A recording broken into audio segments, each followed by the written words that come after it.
MCQ की इस practice में हमारा आज का पहला क्वेश्चन होगा। आपको दो स्टेटमेंटें दी जाएगी। आपने उनको बताना है कि इनमें से कौन सी सही है और कौन सी गलत है, या दोनों सही है या दोनों गलत है। तो स्टेटमेंट है कि पाइपलाइन ट्रांसपोर्टेशन नेटवर्क जो है वो सिर्फ कैरी करता है लिक्विड एंड गैसियस मटेरियल को। दूसरी स्टेटमेंट बोलती है कि initial cost of laying down the pipelines as well as the subsequent running cost are high. इनमें से कौन सी स्टेटमेंट जो है वो बोलते सही है। तो देखिए, अगर आपने गौर किया हो तो ओनली वर्ड लगा हुआ है जो कि एक्सट्रीम है स्टेटमेंट 1 में। बोलते सिर्फ लिक्विड और गैसियस मटेरियल को कैरी करते। देखिए, इसका एक्सेप्शन अगर एक भी कुछ है तो मतलब कि ये स्टेटमेंट गलत हो जाती है। तो आइए इसको समझते हैं कि कैसे ये ठीक और गलत है। ये हिंदी में है नीचे क्वेश्चन। अगर किसी को दिक्कत आती है पढ़ने में तो वो कमेंट में बता सकता है कि हिंदी में भी चाहिए। देखिए, pipelines are mainly use to transport liquids, इसमें कोई डाउट नहीं है, जैसे कि ऑयल हो गया, पेट्रोलियम प्रोडक्ट्स, वाटर हो गया। पर इन सम केसेस स्लरी, मतलब कि mixture of solid and liquid like iron और a slurry is also transported through pipelines. तो ये इसका एक्सेप्शन हो जाता है, जिस कारण ये स्टेटमेंट जो है वो गलत हो जाती है।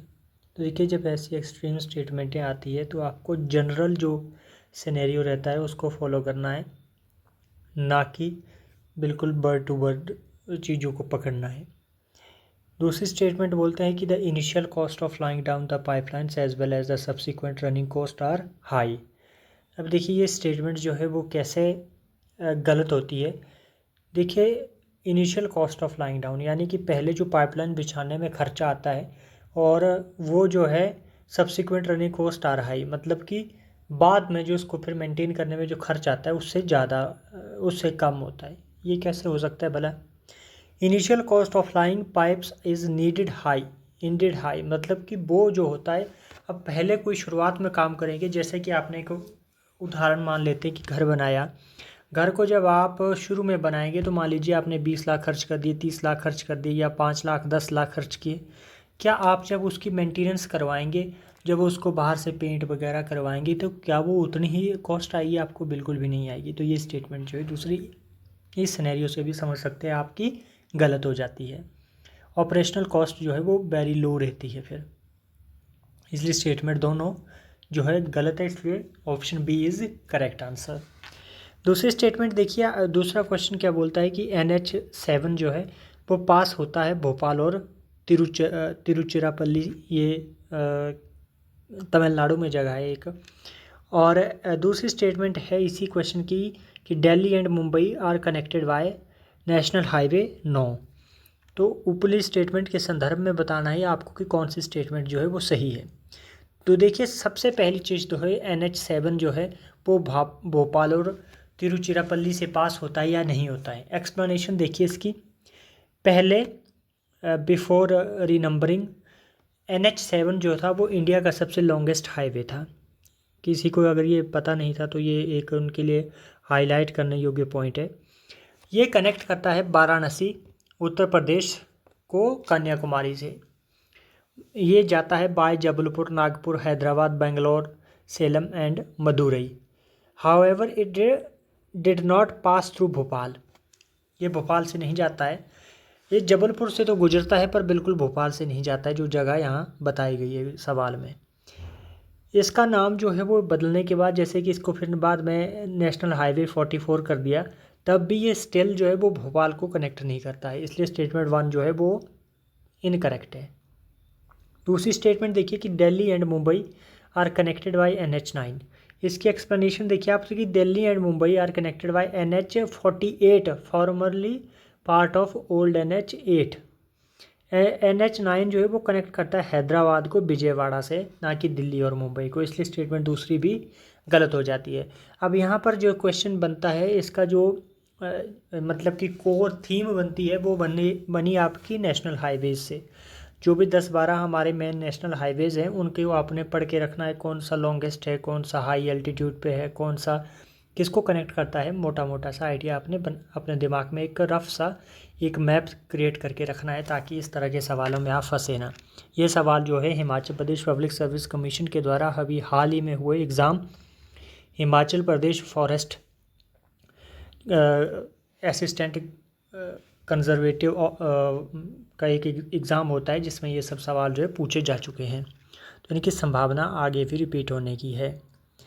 नेक्स्ट जो है, अगर लिस्ट मैच करनी है आपने, माउंटेन रेंजेस दी हुई है, पहले में ग्लेशियर है, दूसरे में माउंटेन रेंज है।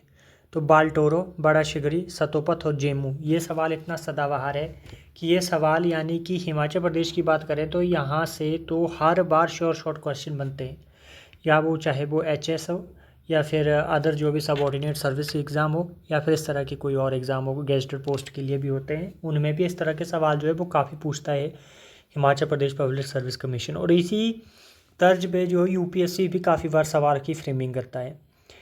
तो देखिए, बाल्टोरो जो है वो अगर किसी ने पढ़ा हो, अगर किसी ने थोड़ी बहुत जियोग्राफी इंडिया की पढ़ी हो, तो आपको पता होना चाहिए कि बाल्टोरो जो है वो काराकोरम रेंज में आता है। बड़ा शिकड़ी जो है वो पीर पंजाल में आता है, और हिमाचल के बच्चे तो शायद इसको अच्छे से जानते भी होंगे। जेमू और सतोपथ 2 ग्लेशियर हैं जिनका आपको आइडिया होना ज़रूरी है। तो जेमू नाम से पता चल रहा है कि सिक्किम सुक्किम साइड हो सकता है, तो ये जो आएगा सीधा हमारा कंचनजंगा एवरेस्ट रीजन के साथ।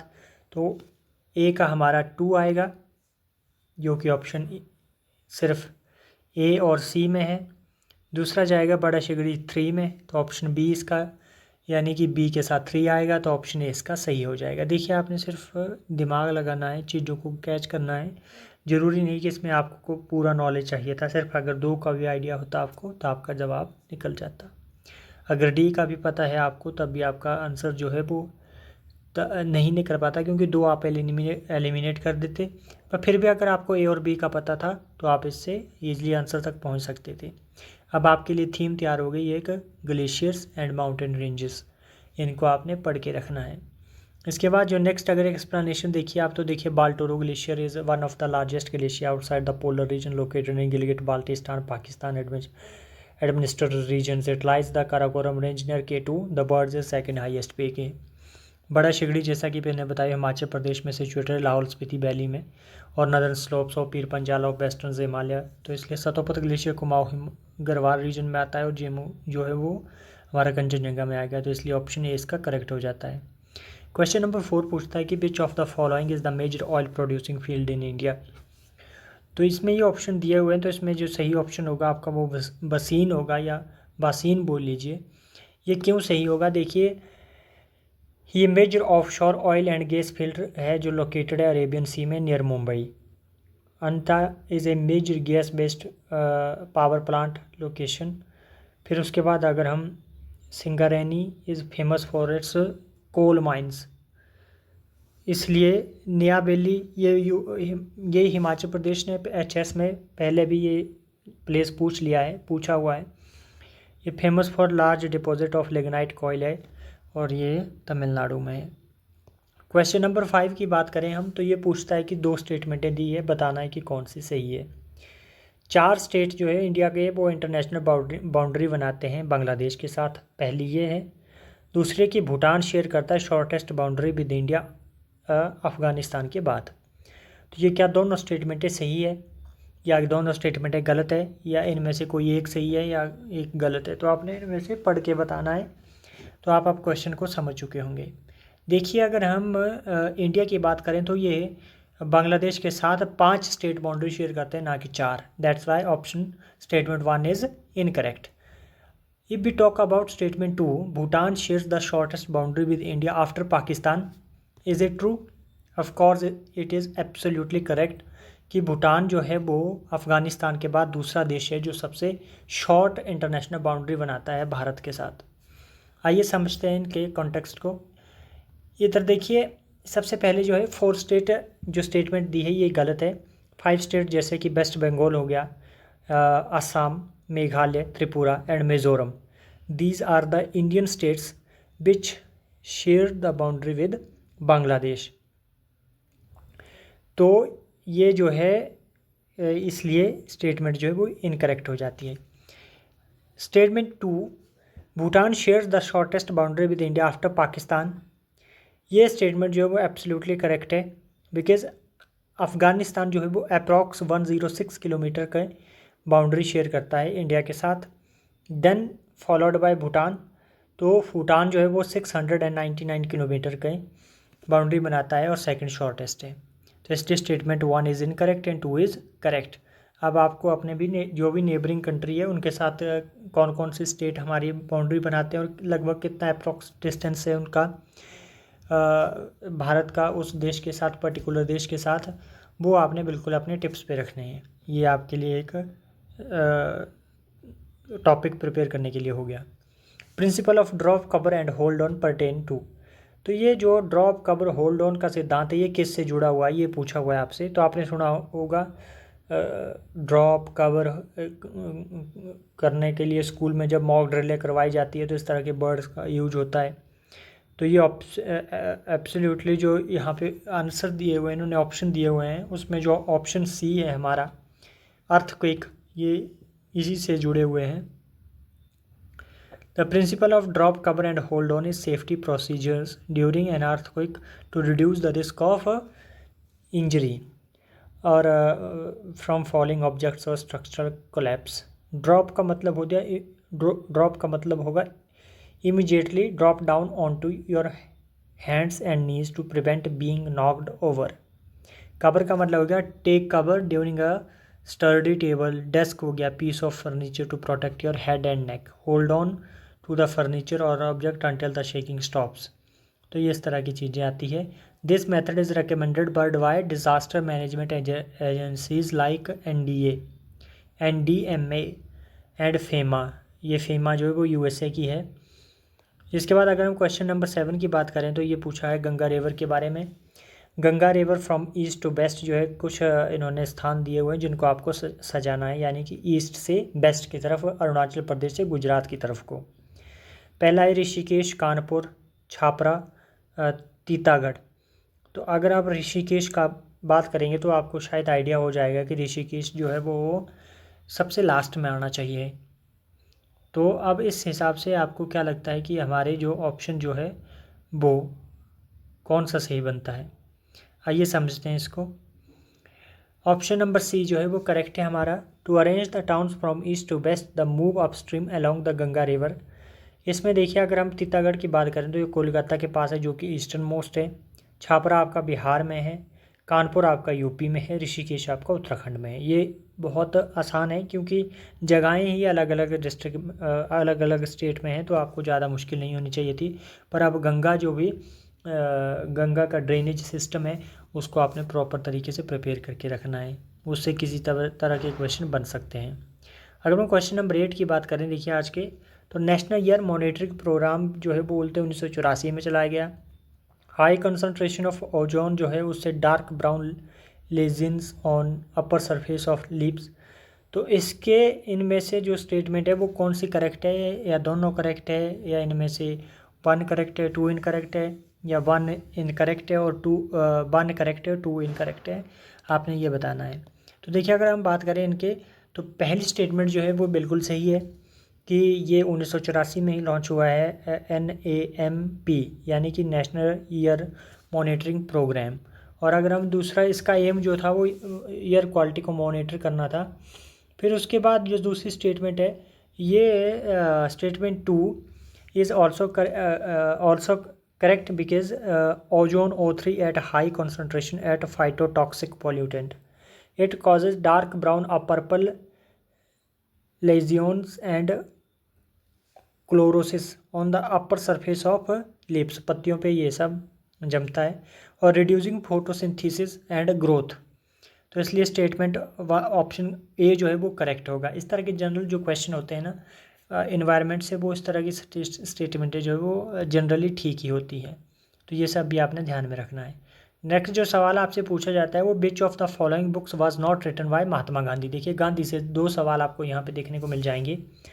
तो देखेंगे आप the way to durable peace, economics of Khadi, the law and lawyers. तो गाइड टू लंदन जो है ये बुक जो है वो गांधी जी के द्वारा नहीं लिखी गई है। आइए समझते हैं इसको। Bhownaggree to help Indian students visiting England, जो भी बच्चे आते थे इंग्लैंड में उनकी हेल्प करने के लिए। The way to durable peace जो है ये महात्मा गांधी ने 1940 में लिखी थी। इसमें जो इन्होंने एक्सप्रेस किया था ideas on peace and non violence during World War 2। Economics of Khadi की बात करें तो ये कंपाइलेशन ऑफ गांधीज व्यूज़ है on rural industry and self reliance through Khadi. Law and lawyers की बात करें तो ये collection of Gandhi's writing and speeches on law and legal profession पे है, तो इसलिए गाइड टू लंदन नहीं आएगी। ये भावनागरी के द्वारा लिखी हुई एक उनके द्वारा लिखी गई है, जो भी इंडियन स्टूडेंट्स से इंग्लैंड में आते थे उनकी हेल्प करने के लिए। नेक्स्ट जो सवाल पूछा हुआ है वो भी गांधी जी से है इन्होंने, कि it has affordable me in valuable help in my movements of gloom in this assertion it denotes. तो ये जो है वो किस से जुड़ा हुआ है, जो गांधी जी ने ये स्टेटमेंट बोली थी वो किसको रेफ़र किया हुआ है, इनमें से किस एक नीचे जो भी धार्मिक ग्रंथ दिए हुए हैं ये किन से जुड़ा हुआ है, तो ये ऑब्वियसली गीता से जुड़ा हुआ है। Mahatma Gandhi often refer to Bhagavad Gita as a spiritual guidance source of strength during difficult time. He described it as given him invaluable help in moments of gloom, helping him remain steadfast in his principles of non-violence and truth। इसलिए ये statement जो है वो सही हो जाती है। और ये इस तरह से आज का ये लेक्चर ख़त्म होता है। थोड़ा मैंने फास्ट इसको कवर करने की कोशिश की है, तो इसलिए आप पढ़ें इनको और देखें एक बार ज़रूर, और इन टॉपिक जिन टॉपिकों से सवाल पूछे गए हैं उनको भी प्रिपेयर करते चलें साथ में।